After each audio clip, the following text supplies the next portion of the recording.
Very important conversation and a fantastic job. There's something I want to hone in on a little bit. It's been touched on and kind of danced around, but the specific mechanism, in Kathie's words, of enforcement. You know, we've talked about the state guard, we've talked about just saying no.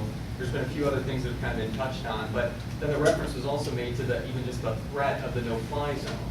And you know, there's a lot of ways other than deploying the tanks and deploying the drones that the federal government can exert pressure and leverage and can bring the states, you know, to bear. So I just want to know, how do we enforce nullification? How do we really do that? I think you force the laws that are being broken just as you would against anybody else. And the fact that it's a federal agent that's doing it should be irrelevant. Let's take the Bastrop fires of last year. Our firefighters were told by the FEMA and the feds to stand down.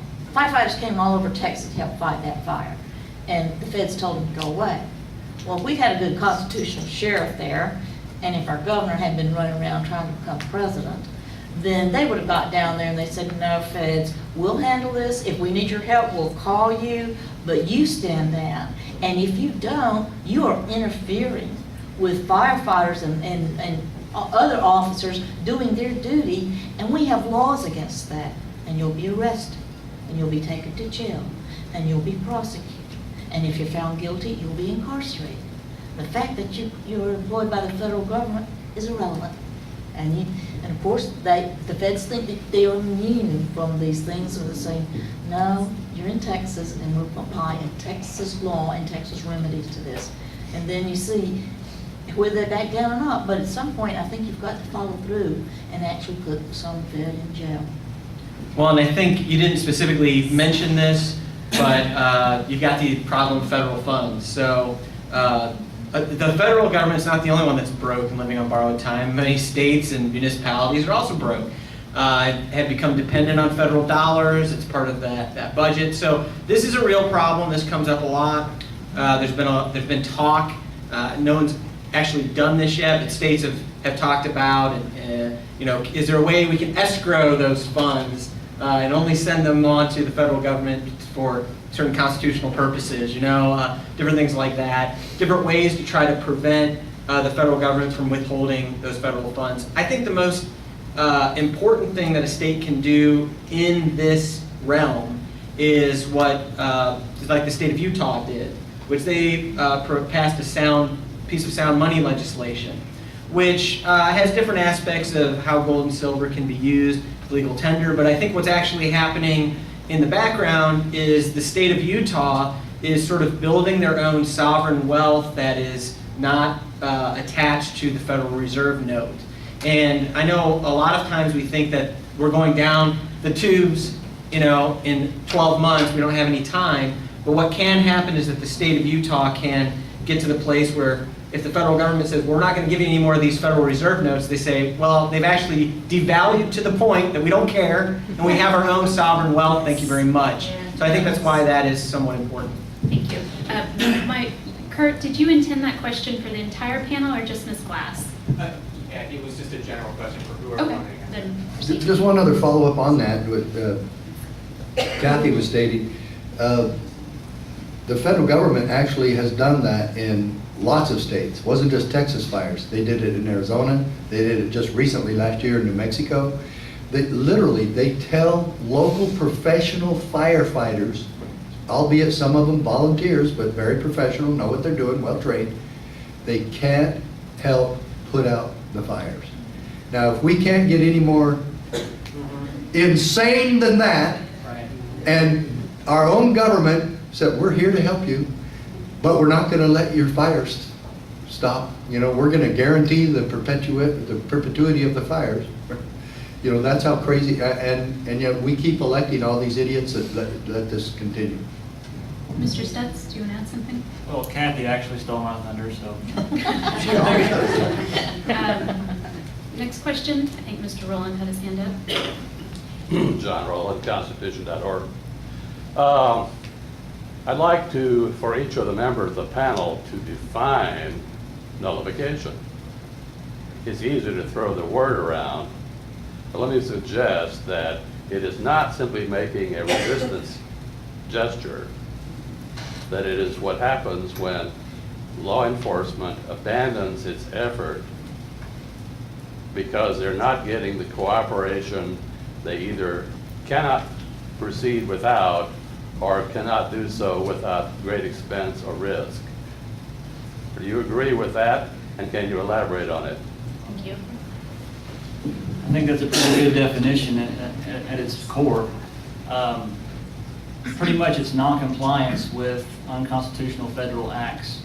And noncompliance can come in many forms, but then you've got the threat of force from the federal government trying to force you to comply, and that's when the resistance comes in. And of course, we're going to be nonviolent for as long as we can, and if we have to respond, we will respond whatever way is appropriate. I think that's an important question, John, or to get that clarification, because I tend to, the 10th Amendment Center tends to use it in a very big tent sense, because if you want to get down to brass tacks, you know, it's a legislative act or an act that, you know, has to do with the executive branch or with law enforcement or anything like that. But I tend to use it in a larger sense, where we're talking about noncompliance from the individual all the way up to the state level and that sort of thing. So when you are hearing it used, it is sometimes not used in as specific a format as what John's talking about. And that would be technically what it is. So. Yes, and it can be passive and it can be active. Right. If there is an act that you need to take to make this federal unconstitutional act happen, then you just don't take it. Like Texas, we're just not going to set up those exchanges, which Obama tax requires. So we're not going to do it, and that's a nullification. But it can be an active sense, like for this thing to work, this unconstitutional act to work, you need to not do something. Or if you put something in the cogs of the wheels and you're in a position that you can do that, then that's active nullification. Yes, there's another synonym to it, several. One is state sovereignty. Another one is the doctrine of interposition. And Jefferson, thank you, Jefferson and Madison spoke about those in their Kentucky and Virginia resolutions, respectively. And they actually said that it is the duty of state legislatures and state officials to interpose themselves on behalf of the people. And when I'm going to guarantee you something, we keep talking and tiptoeing around the keeping it peaceful thing. I guarantee you, if your sheriffs get involved in this process, this will remain peaceful. And if they have the guts to interpose themselves on your behalf, whether it remains peaceful or not, they still have the obligation and the duty to do just that. And it's called, this is what it looks like. You federal agents, you're not going to do that in this county. Period.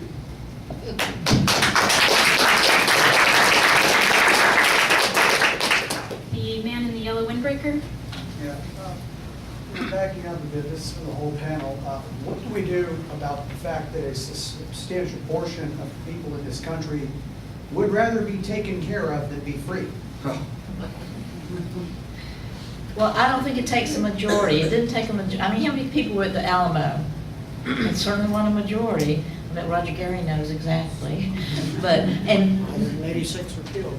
yes, and they changed the course of history. In the American Revolution, how many was that?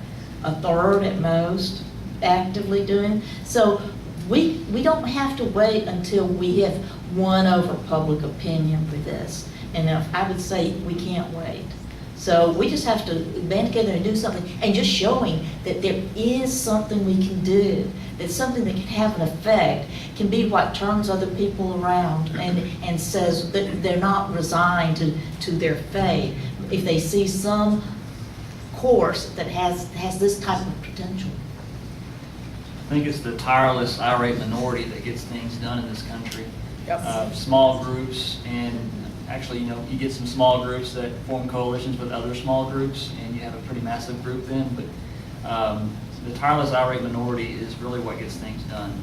And just as an illustration of that, I asked a question on a Facebook group. I said, if y'all want to get together and talk about nullifying Obamacare, drop me a line.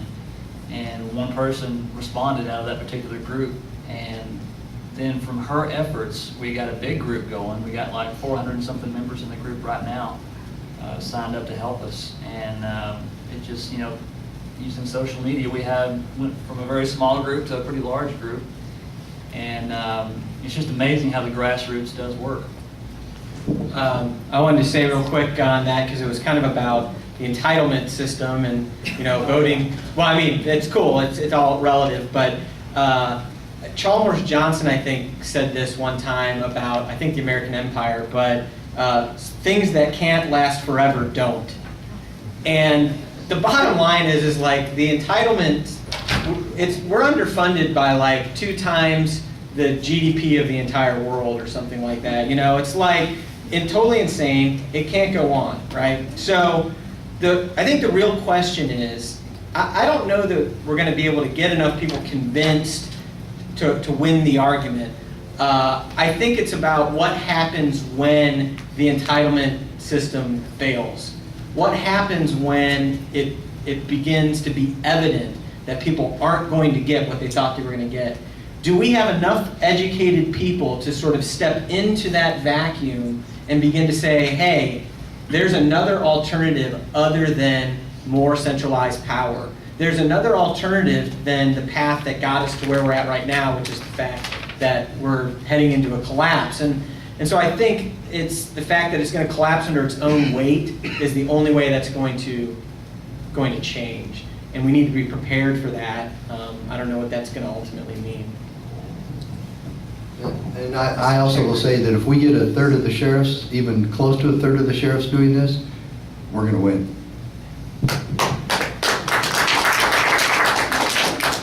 Heather? Yes, I'm Heather Fazio. I'm membership coordinator for the Libertarian Party of Texas. I also work with Texans for Accountable Government, and we look forward to working during the legislative session. I'd like to thank you all for being here. It's been really great to hear the diversity in the discussion, where you're coming from in your backgrounds. We've talked a lot about nullifying federal laws and using state government to do so. But there's a lot of tyranny that we're seeing coming from the state government. So how do we, as free human beings that live on this planet, nullify the tyranny that we're seeing coming from our state legislature? I'm going to beat the dead horse, and I'm going to sound like a broken record. Sure. Your sheriff, your sheriff, your sheriff. He can stand against them too. He doesn't work. Who does the sheriff work for? He works for you and under the promise to protect your freedom. And it doesn't matter where the threat comes from. I'm sorry, it doesn't. And he lives in your neighborhood. And if he wants to keep his job, he's going to try to please you. And you better be working with him. And he better hear from you tomorrow. You know, what, tomorrow's Sunday. Well, go to church with him. But go take him some cookies and ask him these questions. Will you be a constitutional sheriff? Are you? You know, do you already have the book? We sent this book to every sheriff in the country. And some sheriffs in Texas have received 4, 5, 6, 7 copies. Would you send more to And so, mine, please? yeah. Send more to mine. There's another one. Yeah, and a lot of them do need some, and we're not going to get every sheriff, but we are going to get some, and we're already getting them. I can show you stories. Go to our website, cspoa.org, and you're going to see more. They're talking about in the books, and I picked up another book this week called "They Fired the First Shot." And I was in Alabama where this guy wrote the book. The book's like that, 700 pages, but he talks about other sheriffs in there that I didn't even know about that are doing this. This is real, folks. This is not pie in the sky, okay? We have sheriffs doing this. Brad Rogers did threaten to arrest federal agents coming in his county, and they backed off, okay? And so this can happen. You get a courageous sheriff who knows and understands the Constitution and principles of liberty that we were founded upon. We're going to take America back, county by county and state by state. If the state doesn't catch on, fine. Live in freedom in your county. I think to your point as well, like so you're sort of getting at, are there non-governmental solutions to fight back against government? So number one, we do have the power to change the face of the state legislature because the representation is still small enough that we can have an impact. I think it's probably helpful to get people like David Simpson in there, who then can get in there and sort of evangelize other representatives. I think peer-to-peer outreach is helpful in that capacity. So I think that's what needs to happen, is we need to try to multiply guys like that, whether through election or through conversion. The other thing is I think, Antonio Beeler, who heads up the Peaceful Streets Project, right? There's a guy who encountered a situation in his life and has taken that and turned it into a way to hold police accountable and to turn the tables. And so it may not, I don't know what it is, but there may be the equivalent of the Peaceful Streets Project that can happen. I don't know what that is. Nobody knew what that was till it happened. You see what I'm saying? And so what we're talking about is, how do we create an environment of pain for representatives when they take away our liberty? Because that's what politicians understand, is pain. And I'm not saying that in the physical sense. I'm talking about it in a political sense. How can we use the media, the grassroots, our own power, and leverage that against those people? So I think we've just got to be ingenious about that. We've got to try to change the complexion of the representation, and then find ways to make it painful for them to violate our rights. I think the problem you're describing is partly attributable to the fact that there's so much attention that goes to Washington. And like I said before, you got to write them off. And you got to focus all your attention on state government and local government. Like the sheriff said, you've got to have a good sheriff in your county that'll, at least not enforce the unjust laws coming out of Austin. For example, they have the vampire cops, that take your blood, and that's terrible. You got red light cameras. You got to have some resistance against that. But we have to really shift our focus from federal and focus all on state and local. You can't, nullification, like we said earlier, comes in different forms, and of course you can't nullify a state law really, because there's nowhere to do that in your local government really.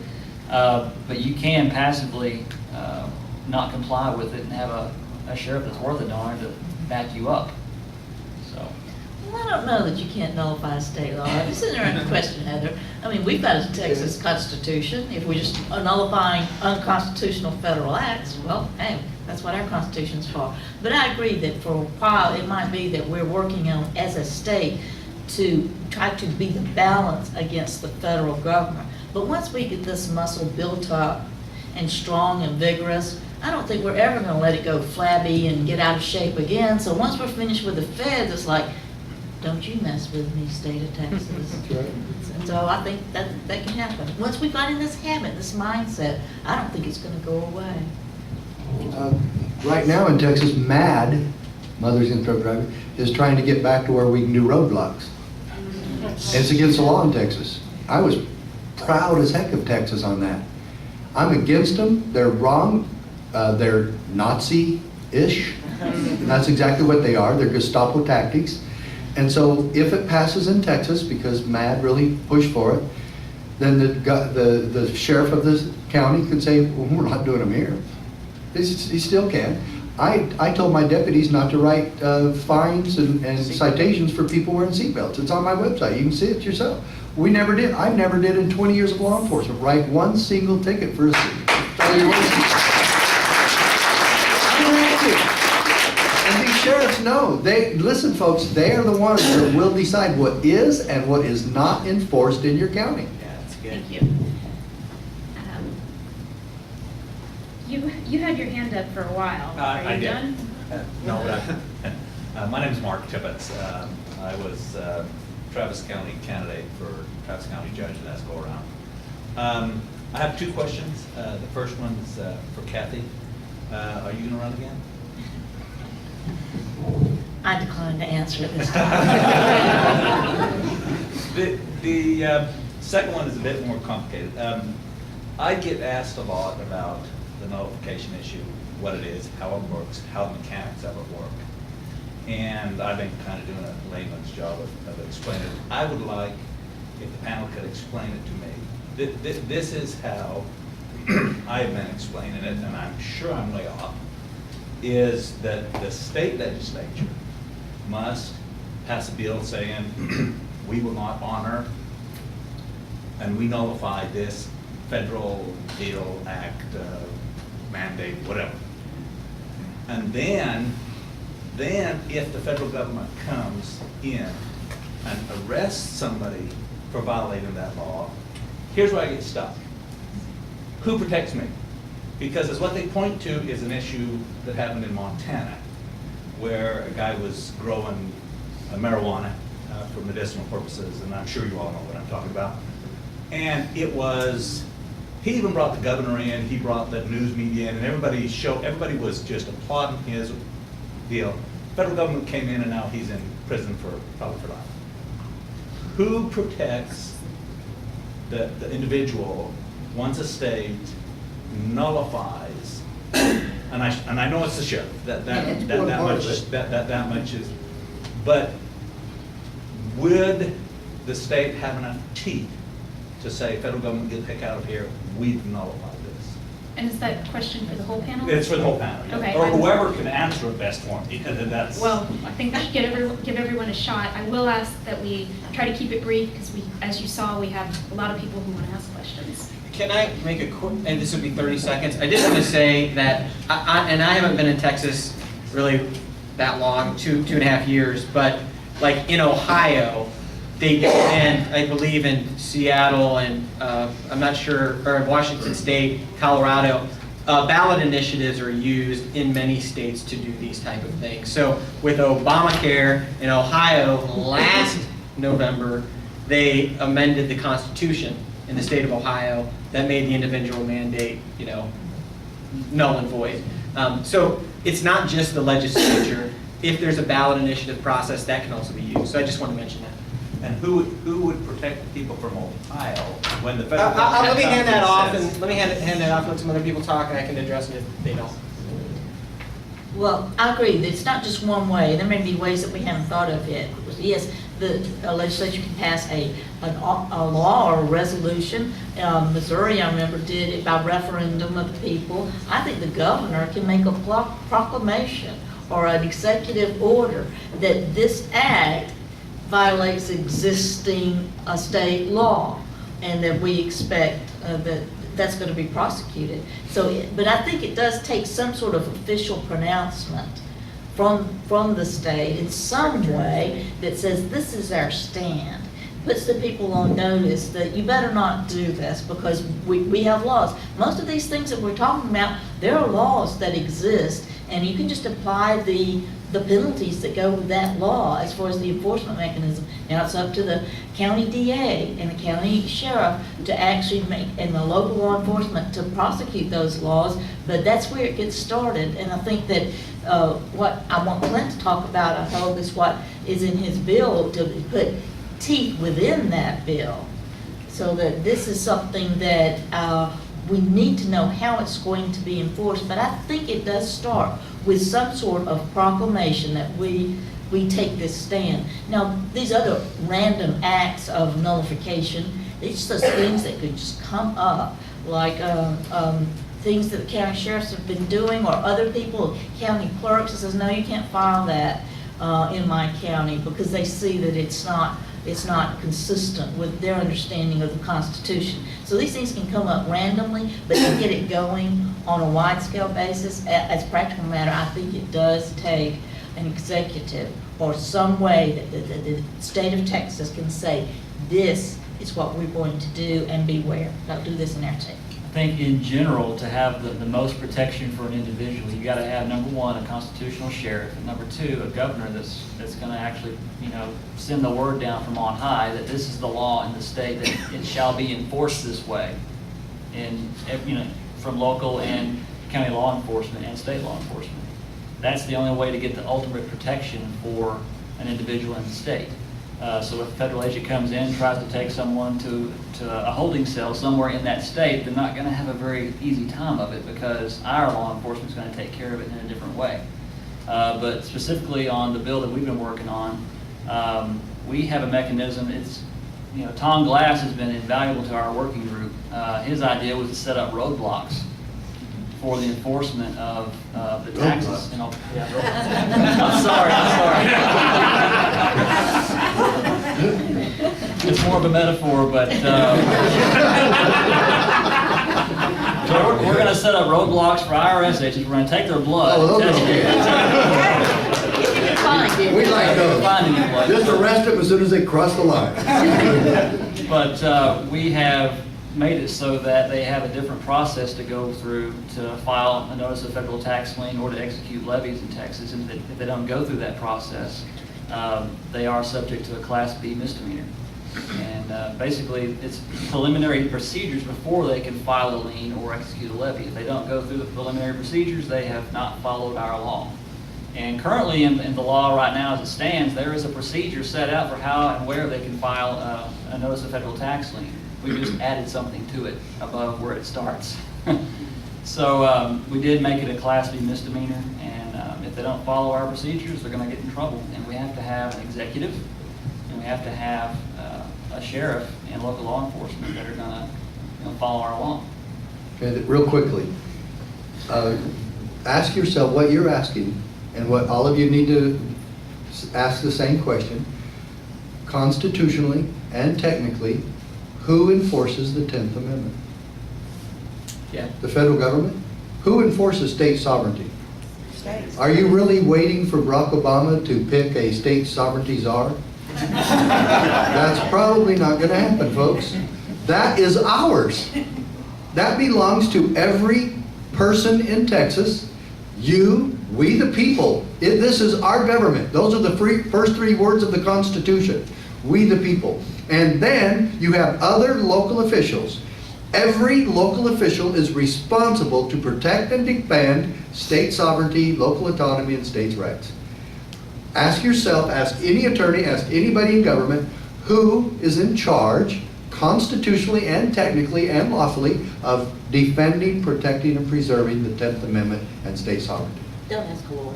There's your answer. Hey, I'd like to hear a stupid attorney try to answer that one. Oh, the federal government's in charge of defending state sovereignty. Really? I need 1 minute, because that's great. And I just want to say, we got a real life example of this, right?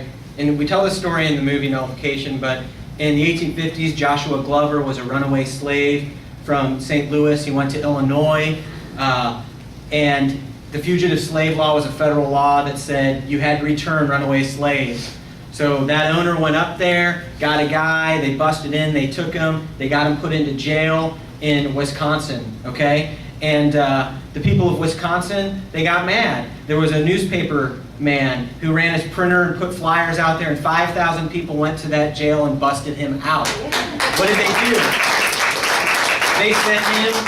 They sent him 7 safe houses till he got to Canada. So they got him away. And then when the federal government tried to prosecute the people who helped him, the state of Wisconsin said, we're not going to turn over the papers. This is the state of Wisconsin. You have no authority here. So the point is, it's not just one guy, it's not one person, it's not one thing, it's everybody. It's an organic process of the people of a state standing with their fellow citizens. And think of random acts of nullification. Think of Rosa Parks. Yep. I mean, she didn't plan that. Nobody planned it. She just had some point for, I don't know, she ever saw it coming. He said, I've had enough.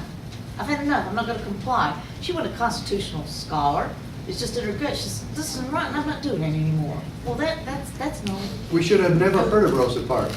We should have heard of the sheriff that took her home. Thank you. All right, one more question, unfortunately. Shoot. There we go. George McGuire, Brenham, Texas.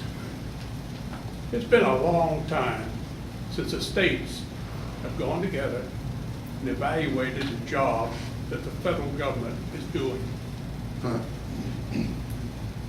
That's where the power is in the states. Not one state against the federal government, but all the states against the federal government. We all have the same problem. Is there a question? How do we do it? I guess that's the whole panel. I think we've answered that question tonight. I think again, it's a grassroots effort, and you've got to focus on that. every one of you, make sure you get involved at the local area, in your local area, and talk to your sheriff, get to know him, find out if he will become a constitutional sheriff. If he won't, you got to replace him, or move to a place where you might be able to have that happen. And I think maybe real quickly, we maybe get that last question back there. All right, Laura? Actually, just sort of a follow-up question to what you guys were talking about right before this, which was, I worry about counties like Bear County, which has like a large city police force as well as a county sheriff. And what happens if your city police, like in San Antonio and Bear County, are enforcing those no refusal laws? But the county sheriff, I mean, I know for a fact that they don't enforce it. Well, So that, because working with Normal, that was what Normal is one of their biggest issues that they talked about with us, like, what do we do about this? Like, the city cops are enforcing the no refusal, but the county deputies are not. A good constitutional sheriff's gonna be expanding her authority now, And because Susan you've just got Pamela, right? Susan Perbelow elected there, who's a former two-star general, and she's indicated that she wants to learn about this constitutional stuff. She asked me for my endorsement. But a constitutional sheriff is going to be working with those other chiefs of police, and you got to remember though, those chiefs of police are bureaucrats, and they answer to a town council or town manager or whatnot. The sheriff can still go into the entire county and start talking to these other chiefs and say, look, you guys, if I'm doing this and you're not, and vice versa, then this isn't going to work. We've got to get down to brass tacks here. You guys took the same oath to the Constitution as I did. Let's get, and a good sheriff is going to start having influence on that. But you bring up a good point. It's one that's lasted a long time in this country. Our chiefs and sheriffs going to get together and do the same thing, or are they going to get along? And it's always been a problem. But once this snowball starts rolling, those chiefs are going to have to catch on, or they're going to get left in the dust. So, anyway, good question. I'm afraid that's it for questions. We do have one more thing to do tonight. Pat Dixon, could you come up? I just want to thank all the panelists and Carolyn Gorman for moderating. I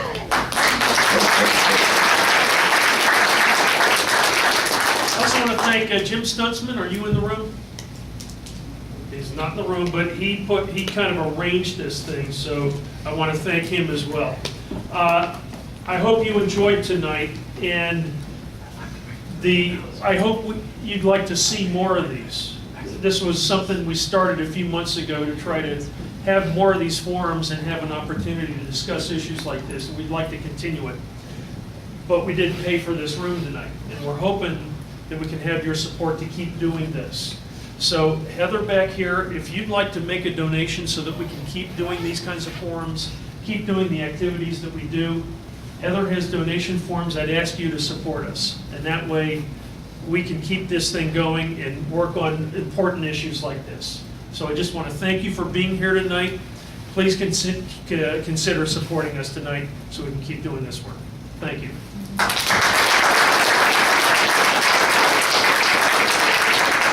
Also, I want to just mention real quickly, I've got actually another appointment that I've got to get ready for tonight, and I've got some other things I have to do tonight, and I've got a 2-hour drive. So any of you do want the books, please do, and I'm going to be ducking out of here. I just want to respond to this gentleman's question before we break up about can the states get together. Unfortunately, I'm afraid they can't. Just like we don't have to get everybody on our side, and a committed few can do this. I think we can just control what we can control and focus on Texas. But if we set an example, there are other states out there. There's some states that are hopeless, just like Washington's broken. They're hopeless. But they will improve as they see a better example. And there are other states out there who are actually ahead of us in this game. And so we can combine with like states to make a front, but we don't have to wait on anybody else. If it's only one state that's going to do this, but it's Texas, that's good enough, and we'll start right there and build. Thank you. Thank you all for coming.